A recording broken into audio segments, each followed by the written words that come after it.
क्या स्थिति बनाकर रखी है ममता दीदी ने। पंखा लेना है, सिंडिकेट बीच में आ। ईंटा लेना है, सिंडिकेट बीच में आ। सिंडिकेट बंगाल की जनता का खून चूसने का ममता और भतीजे का शासन बना हुआ है। भाइयों बहनों, ये रार बंगला की ऐतिहासिक भूमि कई मायने में पूरे देश के लिए प्रेरणा स्थान है। आज मैं यहां आया हूं तब आप एक बार 23 अप्रैल को कमल के निशान पर बटन दबा दीजिए, हमारे तीनों प्रत्याशियों को जिताकर भाजपा सरकार बना दीजिए। मैं वादा कर जाता हूं, पूरे बंगाल से हम ममता की सिंडिकेट को समाप्त कर देंगे। क्या स्थिति बनाकर रखी है ममता दीदी ने। सीमेंट लेना है, सिंडिकेट को कट मनी देना है। पंखा लेना है, सिंडिकेट बीच में आती है। ईंटा लेना है, सिंडिकेट बीच में आता है। बालू लेना है, सिंडिकेट आना है। सिंडिकेट बंगाल की जनता का खून चूसने का ममता और भतीजे का शासन बना हुआ है। मैं आज यहां पर कहकर जाता हूं, औंडा विष्णुपुर वालों, एक बार ममता को उखाड़कर भाजपा की सरकार बनाओ, सिंडिकेट को उल्टा लटका कर सीधा करने का काम हम करेंगे। भाइयों बहनों, 15 साल तक बांकुरा की जो उपेक्षा करी है, इसका हिसाब किताब करने का समय आ गया है। यहां से नौजवानों को पलायन करना पड़ा, किसानों को अपनी उपज का दाम नहीं मिलता। यहां के आलू किसान 20 रुपया किलो से ज्यादा रेट से आलू जाना चाहिए, 2 रुपया भी नहीं मिलता, क्योंकि ममता दीदी का अहंकार कि हमारा आलू हम झारखंड ओडिशा नहीं भेजेंगे। इसके कारण पूरे बंगाल के आलू किसान आज परेशान है। भाइयों बहनों, मैं वादा कर जाता हूं, विष्णुपुर वालों को भाजपा का मुख्यमंत्री बनते ही उसी दिन बंगाल का आलू ओडिशा, झारखंड और पूरे भारत में जाएगा। हमारे आलू किसानों को उसका दाम मिलना चाहिए, और हम यही विष्णुपुर में आलू के बीज अच्छे बनाने का संयंत्र भारत सरकार की कोऑपरेटिव मिनिस्ट्री डालेगी। अब आलू के किसानों को अपना बीज पंजाब से नहीं लाना पड़ेगा, वो हमारे विष्णुपुर में ही बनेगा, और विष्णुपुर के आलू पूरे भारत में जाए, ऐसी व्यवस्था करेंगे। भाइयों बहनों, ये टीएमसी की सरकार ने महिलाओं की गरिमा का रक्षा नहीं किया।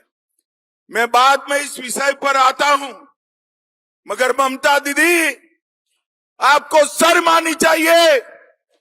आप महिला मुख्यमंत्री हो और बंगाल में माताएं बहनें सुरक्षित नहीं।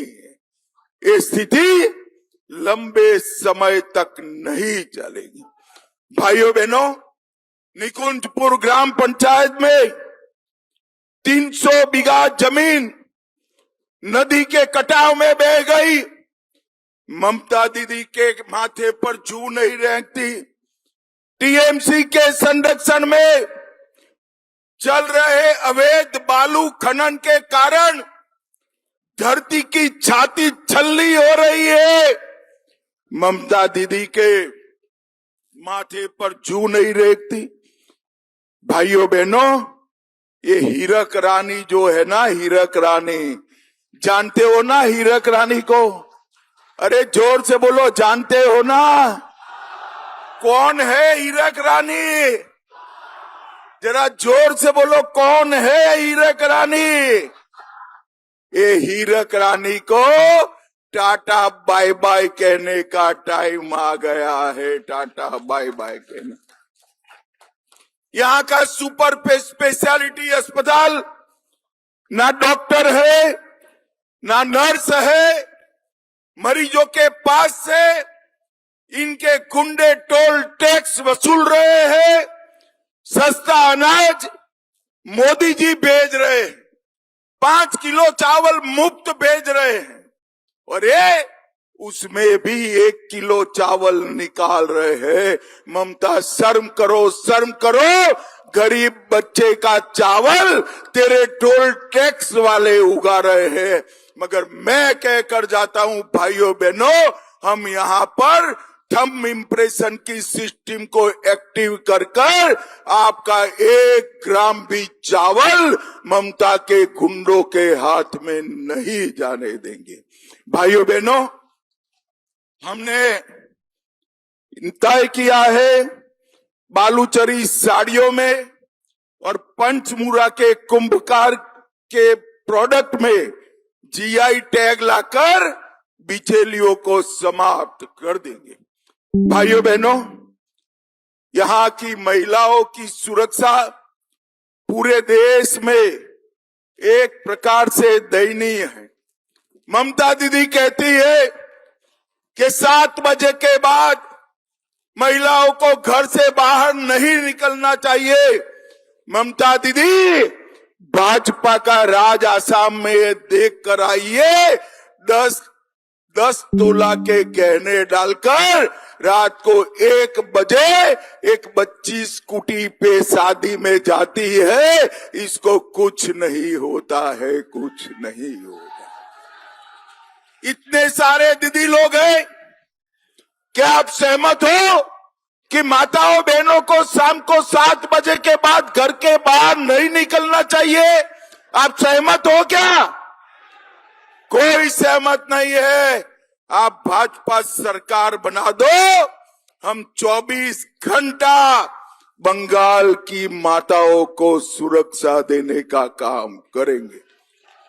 आरजी कर की घटना ने पूरी दुनिया में बंगाल को शर्मसार किया और सालों तक संदेश काली में ये तृणमूल कांग्रेस के गुंडे महिलाओं का शोषण करते रहे। एक घुसपैठिए महिलाओं का शोषण करते रहे। ममता बनर्जी आंख मूंद कर बैठी रही। भाइयों बहनों, मैं आज कहकर जाता हूं, भाइयों बहनों, इतनी सारी घटनाएं हैं। वो सारी घटनाओं में जिन्होंने ममता बनर्जी के शय में महिलाओं का अपमान किया है, वो सभी को जेल की सलाखों के पीछे डालने का काम भारतीय जनता पार्टी करेगी। भाइयों बहनों, भारतीय जनता पार्टी के 300 से ज्यादा कार्यकर्ता चुनावी हिंसा में मार दिए। ये तृणमूल के गुंडे मानते हैं कि इनको कुछ नहीं होगा। मैं आज इस मंच से तृणमूल के गुंडों को कहने आया हूं, जिन ने भाजपा कार्यकर्ता को परेशान करा है, सरकार होने के बाद सबका हिसाब किताब बरोबर करने का काम। भाइयों बहनों, ये गुंडों ने पूरे बंगाल की जनता को ममता बनर्जी की सह पर बैन कर रखा है और आज पूरे गुंडे एक बात कान खोलकर सुन ले, 23 और 29 को मतदान के दिन घर में बैठना, वरना बाद में आपकी खैर नहीं है, खैर नहीं। पूरे बंगाल की जनता बेखौफ होकर मतदान करे। चुनाव आयोग ने सेंट्रल पैरामिलिट्री फोर्सेस की ढंग से व्यवस्था करी है। इस बार हम सुनिश्चित करेंगे, भाजपा के कार्यकर्ता, कोई ममता का गुंडा हमारे चुनाव में खलल न डाल पाए, इसकी व्यवस्था हम करेंगे। भाइयों बहनों, मुझे बताओ, घुसपैठ रोकनी चाहिए या नहीं रोकनी चाहिए? अरे जोर से बोलो जरा, ममता के कान में पहुंचे ऐसे। घुसपैठ रोकनी चाहिए या नहीं रोकनी चाहिए? घुसपैठिए को बंगाल से निकालना चाहिए या नहीं निकालना चाहिए? घुसपैठियों को देश भर से निकालना चाहिए या नहीं निकालना चाहिए? घुसपैठियों को मतदाता सूची से निकालना चाहिए या नहीं निकालना चाहिए? क्या ममता बनर्जी कर सकती है? अरे जोर से बोलो, कर सकती है भला? एक घुसपैठिए हमारी देश की सुरक्षा के लिए खतरा है। हमारे युवाओं की रोजगारी ले जा रहे हैं, हमारे गरीबों का चावल खा रहे हैं। ममता बनर्जी, मेरी बात सुन लो, भाजपा सरकार बनने वाली है और अब ये बंगाल एक भी घुसपैठिए को सहन नहीं करेगा। सारे घुसपैठियों को चुन चुन कर निकालने का काम भारतीय जनता पार्टी करेगी। ये भारत धर्मशाला नहीं है, हमारी भूमि है। इसकी एक भूमि का कब्जा जिसने भी किया है, उसको कानून के तहत जेल की सलाखों के पीछे डालने का काम भारतीय जनता पार्टी की सरकार करे। ये ममता बनर्जी ने, टीएमसी की सरकार ने पूरे बंगाल में से 7,000 इंडस्ट्री को भगा दिया है। 7,000 इंडस्ट्री को भगा दिया है और इसके कारण बेरोजगारी हुई। हमने तय किया है कि हम 4 नई इंडस्ट्रियल एस्टेट बनाएंगे। इसमें से एक इंडस्ट्रियल एस्टेट हमारे बिष्णुपुर में बनेगा, जहां सैकड़ों करोड़ों का इन्वेस्टमेंट आएगा। भाइयों बहनों, हमने तय किया है कि बंगाल में यूनिफॉर्म सिविल कोड लाएंगे। कानून हिंदू, मुस्लिम, सिख, ईसाई सबके लिए बराबर होगा। मुझे बताओ, किसी को 4 शादी करने का परमिशन देना चाहिए क्या? अरे जोर से बोलो दीदी लोग, देना चाहिए? ये अभी देकर रखा है, अब भाजपा सरकार बना दो, 4 शादी पर यूसीसी आते ही अपने आप प्रतिबंध लग जाएगा।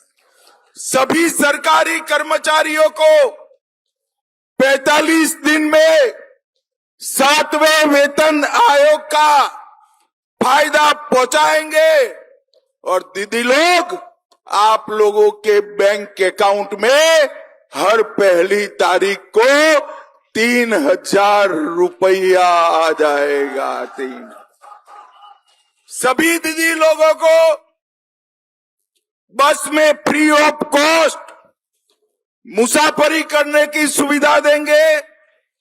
प्रेग्नेंट माताओं को 21,000 रुपया और 6 पोषण किट देंगे और सरकारी नौकरियों में 33% आरक्षण माताओं बहनों के लिए हम सुनिश्चित करेंगे। ये युवा सारे ममता के कारण बेरोजगार बैठे हैं। सारे युवाओं को बेरोजगारी भत्ता 3,000 रुपया हर महीना देने का काम भारतीय जनता पार्टी करेगी। 5 लाख तक का पूरा इलाज हम फ्री ऑफ कॉस्ट करेंगे और प्रतियोगी परीक्षाओं की तैयारी करने वाले युवाओं को, भाइयों और बहनों दोनों को 15,000 रुपये की हम सहायता करेंगे।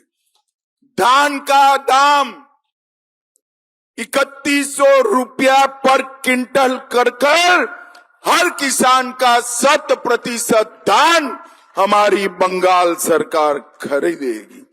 विधवाओं, वरिष्ठ नागरिकों और दिव्यांग जन का पेंशन हम 2 गुना करेंगे। चाय बागान के श्रमिकों को अपनी भूमि का मालिक बनाएंगे और बंद पड़ी हुई सारी जूट मिलों को फिर से चालू कर हम आगे बढ़ाने का काम करेंगे। भाइयों बहनों, ये सारा काम ममता बनर्जी कर सकती थी, मगर उन्होंने नहीं किया।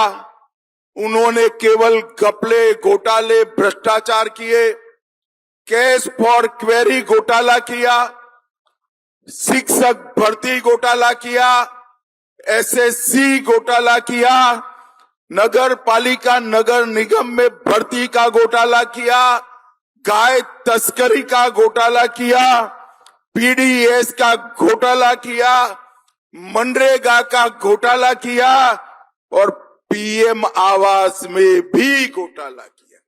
ये सारे घोटाले में करोड़ों रुपया जो तृणमूल वो वाले खा गए हैं, वो आपका है। और ये समझते हैं कि खा गए, अब कुछ नहीं होगा।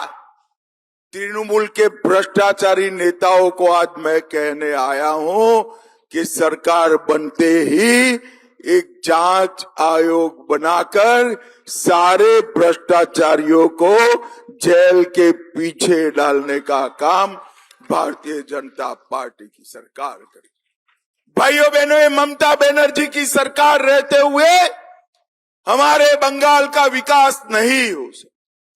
एक परिवर्तन की जरूरत है। नरेंद्र मोदी जी के नेतृत्व में पूरा देश आगे बढ़ रहा है। मोदी जी ने विकसित भारत बनाने का संकल्प लिया है। विकसित भारत की रचना विकसित बंगाल के बगैर पूरी नहीं हो सकती और ममता बनर्जी बंगाल को विकसित कर नहीं सकती।